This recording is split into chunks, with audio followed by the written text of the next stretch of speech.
আসসালামু আলাইকুম ওরহমতুল্লাহি ওবরাকাতুহু। সম্মানিত ভিউয়ার্স, যেখান থেকে দেখছেন সবাইকে স্বাগত জানাচ্ছি। আমি তুফাইল সজীব। আমি ফার্স্ট টাইম ফুড রিভিউ করছি, অবশ্যই আপনি দেখে আসবেন।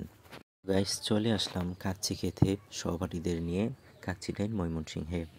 দেশের ঐতিহ্যবাহী খাবারের মধ্যে কাচ্চি হচ্ছে অন্যতম। সেই কাচ্চি চলে আসছে নিজ শহর ময়মনসিংহে। অবশ্যই ব্যস্ততার কারণে যাওয়া হচ্ছে না, কিন্তু আজ অবসর গ্রহণ করে এখানে চলে আসলাম।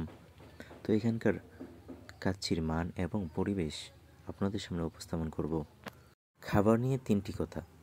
প্রথমটি হচ্ছে যে খাবারের স্মেলটা আমার কাছে দারুণ ছিল। আপনি যখন স্মেল গ্রহণ করবেন তখনই বুঝতে পারবেন যে খাবারটা কেমন হতে পারে। দ্বিতীয়ত হচ্ছে যে এখানে একটু ডিফারেন্ট সিস্টেম আমি পেয়েছি, যা হচ্ছে যে আমাদের এখানে ডিম দেওয়া হয়নি। সাধারণত কাচ্চির সাথে ডিমও থাকে। এখন কথা হলো ডিম কেন দেওয়া হয়নি। ডিম মূলত যেখানে তারা এক পিস গোস্ত দেয় সেইখানে ডিম দেওয়া হয়, কিন্তু এখানে 2 পিস গোস্ত দিয়েছে, যার ফলে তারা ডিমটা ব্যবহার করেনি। আমার মনে হয় এইটাই ভালো। দ্বিতীয়ত রাইস ছিল পর্যাপ্ত, আপনি ভরপুর খেতে পারবেন, কোনো অসুবিধা নেই। তৃতীয় কথা, খাবার পরিবেশন এবং স্টাফদের ব্যবহার তা ছিল খুবই চমৎকার। আমি 10-এর মধ্যে তাদেরকে 7 অবশ্যই দিব। খুবই নাইসলি ব্যবহার করেছে আমাদের সাথে।